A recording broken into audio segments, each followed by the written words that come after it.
بسم اللہ الرحمن الرحیم۔ عزر حسین آپ سے مخاطب ہوں۔ جیسا کہ آپ سب بخوبی آگاہ ہیں کہ میں بلدیاتی انتخابات میں 2 سیٹ سے الیکشن میں حصہ لے رہا ہوں، لوکل کونسلر وارڈ نمبر 2 راجدھانی سے اور ڈسٹرکٹ کونسلر یونین کونسل راجدھانی سے حصہ لے رہا ہوں۔ آج کے اس ویڈیو پیغام کا بنیادی مقصد یہ ہے کہ پچھلے چند دنوں سے مختلف افواہیں گردش کر رہی ہیں کہ میں فلاں امیدوار کے حق میں دستبردار ہو گیا ہوں، اور ایک یہ بھی افواہ گردش کر رہی ہے کہ خدا نخواستہ الیکشن کمیشن نے مجھے نائل کر دیا ہے۔ تو میں ایک تو واضح کر دینا چاہتا ہوں کہ الیکشن میں حصہ لینے کا میرا بنیادی مقصد عوام کی خدمت ہے، اور میں سیاست کو عین عبادت کا درجہ دے کر خلوص نیت سے میں سیاست میں حصہ لے رہا ہوں۔ تو اس لیے میں کبھی بھی کسی بھی امیدوار کے حق میں دستبردار نہیں ہوں گا، اور کبھی بھی اگر اس طرح کی کوئی افواہ گردش کرتی ہے تو میں اس کی سختی سے تردید کرتا ہوں۔ میں نے انشاءاللہ ہر صورت میں الیکشن میں حصہ لینا ہے۔ دوسرا، الیکشن کمیشن کے حوالے سے جو افواہیں گردش کر رہی ہیں، تو میں یہ بھی واضح کرنا چاہتا ہوں کہ ایک سیاسی جماعت کی طرف سے میری نائلی کے لیے درخواست دائر کی گئی تھی۔ وہ درخواست جو ہے وہ حقائق کے برعکس عدم برداشت اور میں سمجھتا ہوں کہ وہ بالکل بدنیتی پر مبنی تھی۔ تو وہ اس حوالے سے میں واضح کروں کہ میں وہاں پہ پیش بھی ہوا ہوں، میں نے اپنا موقف بھی دیا ہے۔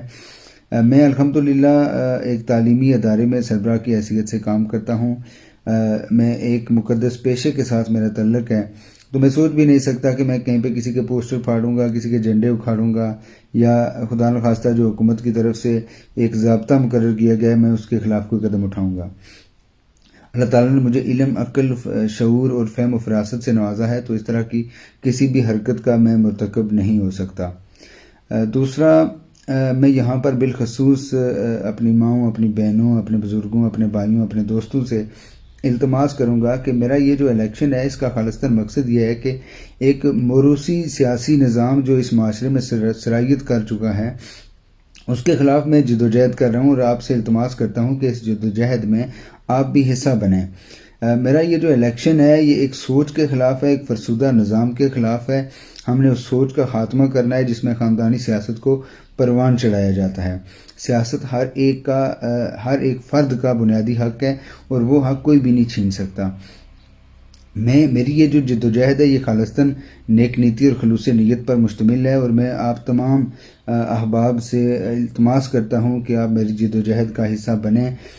جو الیکشن ہو رہے ہیں اس میں میں امید رکھتا ہوں کہ آپ ووٹرز حضرات کے ہاتھ میں جو ووٹ کی سٹیمپ ہے، اللہ تعالیٰ نے وہ انصاف کا ترازو آپ کے ہاتھ میں تھما دیا ہے، اور اللہ تعالیٰ نے یہ آپ کو ایک امتحان میں ڈالا ہے کہ آپ کے ہاتھ میں جو انصاف کا ترازو ہے، آیا آپ امیدواران کی قابلیت اور صلاحیت کو مد نظر رکھ کر ووٹ کاسٹ کرتے ہیں، یا ایک روایتی انداز سے کسی بھی سیاسی جماعت یا کسی بھی امیدوار کی دولت یا شہرت دے کر ووٹ کاسٹ کرتے ہیں۔ تو میرا یہ خیال ہے کہ انصاف کے تقاضے تبھی پورے ہوتے ہیں جب آپ ایک امیدوار کی قابلیت اور صلاحیت کو مد نظر رکھ کر ووٹ کرتے ہیں۔ تو یہ جو انصاف کا ترازو آپ کے ہاتھ میں ہے، آپ کی اپنی جو ضمیر کی عدالت ہے، میں سمجھتا ہوں کہ آپ اس میں سرخرو ہوں گے، اور آپ اسی امیدوار کو ووٹ کاسٹ کریں گے جو اس کا اہل ہے، جو اس کی قابلیت رکھتا ہے، جو اس کی صلاحیت رکھتا ہے۔ تو میری التماس ہے کہ آپ 8 دسمبر کو جو الیکشن ہو رہا ہے اس میں اسی امیدوار کو ووٹ کاسٹ کریں جو اس کی اہلیت رکھتا ہے، اور انصاف کے تقاضے پورے کریں۔ ہم انصاف کے تقاضے پورے کریں گے تو یقیناً اللہ تعالیٰ بھی ہمارے ساتھ انصاف کرے گا۔ تو آخر میں اسی دعا کے ساتھ اور اس شعر کے ساتھ آپ سے اجازت چاہوں گا۔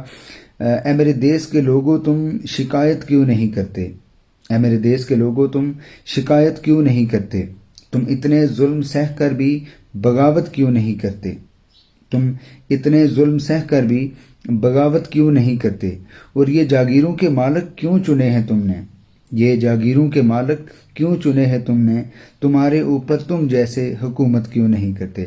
اللہ تعالیٰ آپ سب کا حامی و ناصر ہو۔ اللہ حافظ۔